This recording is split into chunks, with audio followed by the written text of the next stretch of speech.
The story of Hayden Panettiere reads like something out of Hollywood mythology, though its twists and turns reveal a far more complicated reality than any script could capture. She was born into the industry in a way that seemed almost predetermined, entering the world of entertainment while still in diapers. Her parents, Leslie Vogel and Alan Lee Panettiere, had their own connections to the performing arts, and they recognized something in their daughter early on. Leslie had been a soap opera actress herself, and Skip worked as a fire captain, providing a grounding influence that would later become crucial during Hayden's most turbulent times. Growing up in Palisades, New York, Hayden was surrounded by the hum of cameras and the glow of studio lights before she could even form complete sentences. Her brother Jansen, who would later become a talented actor in his own right, joined her in navigating this unusual childhood. The Panettiere household operated differently from most, with schedules dictated by call times and auditions rather than school bells and playground hours. Homeschooling became the norm, and playdates often happened on set between takes. It was a strange way to grow up, but it was the only world Hayden had ever known. From those earliest commercial appearances, there was an undeniable spark about her. She had the kind of presence that made directors sit up and take notice, a natural charisma that seemed to come from somewhere deep inside. By the tender age of 4, she had landed a recurring role on the daytime soap opera, One Life to Live, and soon after, she made her mark on Guiding Light as Lizzie Spaulding. These early roles taught her the rhythms of production, the discipline of memorizing lines, and the art of delivering performances under pressure. It was an education that would serve her well throughout her career, though it came with costs that wouldn't become fully apparent until years later. The transition from daytime television to feature films marked a pivotal moment in Hayden's journey. In 2000, she burst onto the big screen with her performance in Disney's Remember the Titans, playing Cheryl Yost, the fiercely loyal daughter of a high school football coach. The film became an instant classic, and Hayden held her own against heavyweights like Denzel Washington, proving that her talent could translate from the small screen to cinema. Her portrayal of the outspoken sports fan showcased a confidence and emotional depth that set her apart from other child actors of her generation. But it was 2006 that would change everything. NBC's Heroes arrived on television screens with a bang, introducing audiences to a world of ordinary people discovering extraordinary abilities. Hayden was cast as Claire Bennett, a high school cheerleader who couldn't seem to die, no matter what happened to her. The show's iconic tagline, "Save the cheerleader, save the world," became embedded in pop culture, and Hayden found herself catapulted into international fame almost overnight. Teenagers across the globe wanted to emulate her character's strength and resilience, and Hayden became a symbol of empowerment for a generation of young women. For 4 seasons, she navigated the complicated world of Heroes, balancing the demands of a hit show with the pressures of growing up in the public eye. When the series ended, she didn't rest on her laurels. Instead, she dove headfirst into new challenges, taking on the role of Juliette Barnes in ABC's Nashville. The country music drama required her to sing, act, and embody the complexities of a troubled but ambitious star navigating the cutthroat world of Music City.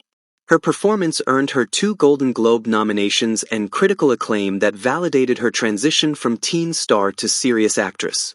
She wasn't just Claire Bennett anymore. She was proving herself capable of far greater range than anyone had expected. The glare of the spotlight has a way of amplifying everything, both the triumphs and the struggles. For Hayden, the pressures of growing up in Hollywood took a heavy toll that she would spend much of her adult life trying to overcome. She later revealed that as early as 15 years old, industry professionals had offered her what they called happy pills to keep her energetic during red carpet appearances. It was an introduction to a world of chemical coping mechanisms that would plague her for years to come. The opioid epidemic would eventually touch her life in the most personal way, as she grappled with dependence on prescription painkillers and alcohol, seeking escape from anxieties she could never quite shake. The demands of the entertainment industry are relentless, and for someone who had been working since infancy, there was rarely a moment of rest or reflection.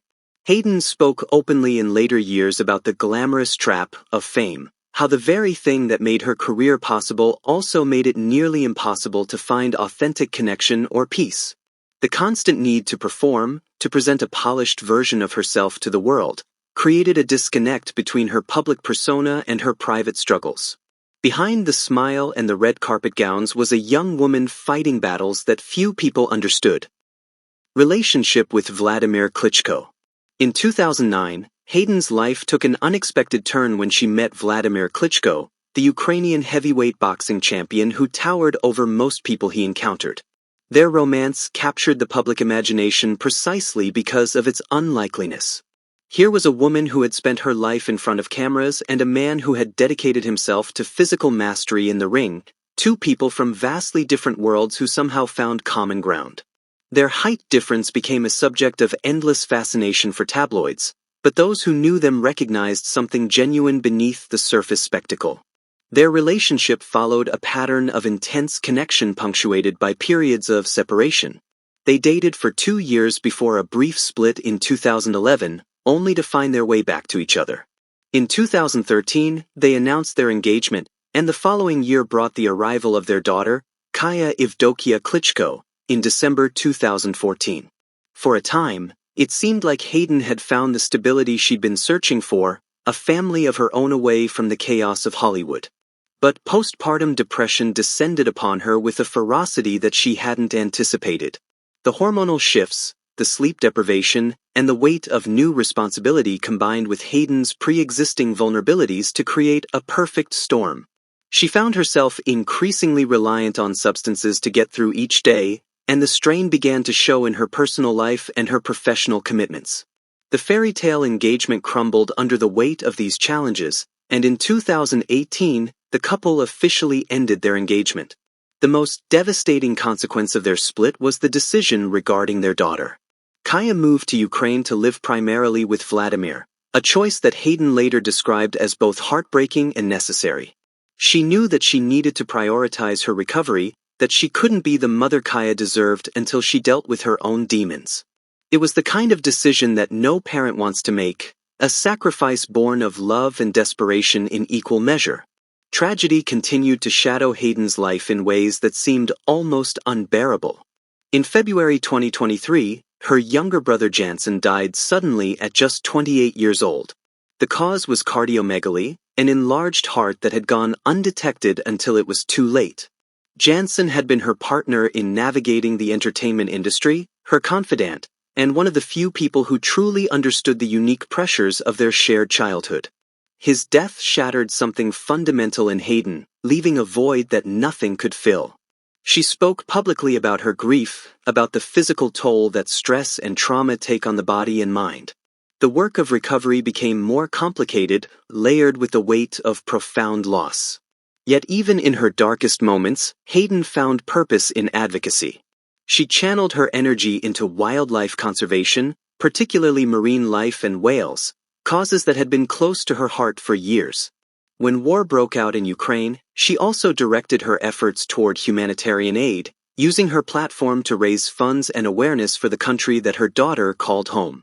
Throughout her decades in the industry, Hayden accumulated significant financial success that reflected her enduring appeal and versatility. Her net worth was estimated at approximately $15 million, a testament to years of consistent work across multiple mediums. The bulk of her earnings came from her starring roles in long-running television series like Heroes and Nashville, which not only provided steady income but also residual payments that continued to flow long after production wrapped. Her work in the Scream film franchise added another revenue stream, as did her voice acting in major video game properties. She lent her voice to Kairi in the beloved Kingdom Hearts series, connecting with a generation of gamers who had grown up alongside her character, and brought depth to the character of Samantha in the interactive horror experience, Until Dawn.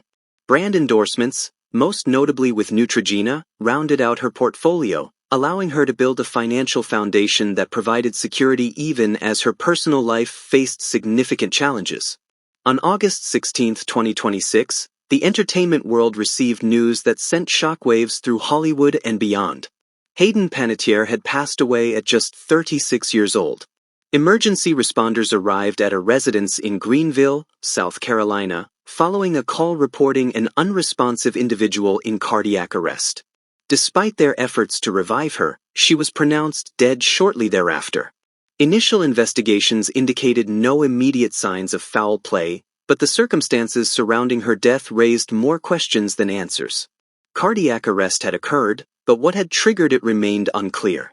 The coroner's office announced that further investigation and toxicological analysis would be necessary to determine the underlying cause, leaving family, friends, and fans in a state of painful limbo. In the days following her passing, tributes poured in from across the television and film industries. Colleagues remembered her talent, her professionalism, and perhaps most importantly, her courage in speaking openly about mental health and addiction. She had used her platform not to hide her struggles but to illuminate them, hoping to help others who faced similar battles. Her honesty had become as much a part of her legacy as her performances, and those who worked with her spoke of a woman who was kind, generous, and fiercely determined to overcome the obstacles life had placed in her path. Hayden Panettiere's story is ultimately one of contrasts. She was a child star who never stopped working, a woman of immense talent who faced immense challenges, a public figure who fought private battles with remarkable courage. Her life had elements of a cautionary tale, certainly, but it was also a testament to resilience, to the human capacity to keep moving forward even when the weight of the world seems too heavy to bear. The hero's tagline that defined so much of her career, "Save the cheerleader, save the world," took on new meaning in retrospect. While she couldn't save the world, she worked tirelessly to save herself, engaging in the slow, difficult work of recovery even when it seemed impossible. She was honest about her failures and her setbacks, refusing to present a sanitized version of her life for public consumption. In doing so, she offered a gift to countless others who felt alone in their struggles, the knowledge that they were not alone, that even someone who seemed to have everything could face similar demons. Her daughter Kaya will grow up knowing her mother as a woman of extraordinary talent and courage, someone who loved her deeply even when circumstances kept them apart. Her colleagues will remember a gifted performer who brought depth and complexity to every role she undertook. And those who followed her journey, who watched her grow from a child actress into a woman who faced life's challenges with honesty and determination, will remember her as someone who never stopped fighting. The investigation into her death continues, but in many ways, the cause matters less than the life that was lived. Hayden Panettiere packed an incredible amount of experience into her 36 years, experiencing both soaring heights and devastating depths. She found love, built a family, created art that touched millions of people, and spoke truth to power about issues that too often remain hidden in the shadows. Her legacy is not defined by the circumstances of her death but by the fullness of her life. In the end, she was so much more than the roles she played. She was a daughter, a sister, a mother, and a friend. She was an advocate for causes she believed in, a voice for those who couldn't speak, and a reminder that even in the brightest spotlight, human beings struggle with the same fundamental challenges. Her courage in sharing her journey may be her most lasting contribution, a gift of empathy that will continue to help others long after she's gone. The entertainment industry lost one of its brightest lights in August 2026, but the impact she had during her time on this earth will not be forgotten. As stated earlier, Hayden Panettiere's life unfolded almost entirely under the intense spotlight of the American entertainment industry. Born in Palisades, New York, she began appearing in commercial advertisements as an infant before securing prominent childhood roles on daytime soap operas like One Life to Live and Guiding Light. Her early transition to feature films proved seamless, highlighted by her breakout performance as Cheryl Yost in Disney's Remember the Titans, 2000. Global superstardom arrived in 2006 when she was cast as Claire Bennett, the indestructible cheerleader, in NBC's hit sci-fi drama Heroes. She later earned critical acclaim and 2 Golden Globe nominations for her portrayal of troubled country star Juliette Barnes in Nashville, while also making notable appearances in the Scream horror franchise and voicing Kyrie in the Kingdom Hearts video game series. Beyond her screen career, Panettiere's personal life remained a fixture of media attention. In 2009, she began a high-profile relationship with Ukrainian world heavyweight boxing champion Wladimir Klitschko. The couple became engaged and welcomed their daughter, Kaya Evdokia Klitschko, in December 2014. However, the unrelenting pressures of child stardom contributed to prolonged personal struggles, including battles with substance reliance and severe postpartum depression. Following her split from Klitschko in 2018, Kaya moved to Ukraine to reside primarily with her father while Panettiere focused on her recovery. Her later years were marked by active advocacy for marine conservation and mental health awareness, as well as deep personal grief following the sudden death of her younger brother, Jansen, in February 2023. Over her 4-decade career in film, television, and commercial endorsements, Panettiere built a net worth estimated at $15 million. Tragedy struck on August 16, 2026, when Panettiere passed away at the age of 36 in Greenville, South Carolina. Emergency medical responders were dispatched to a local residence following a 911 call reporting an unresponsive individual in cardiac arrest. Despite life-saving efforts on scene, she was pronounced dead shortly thereafter. Initial authority reports confirmed no immediate signs of foul play, with full determinations pending final coroner reports and toxicological analysis. Her sudden death prompted widespread tributes across Hollywood, with colleagues and fans honoring both her multifaceted talent and her courageous vulnerability in speaking openly about mental health and recovery.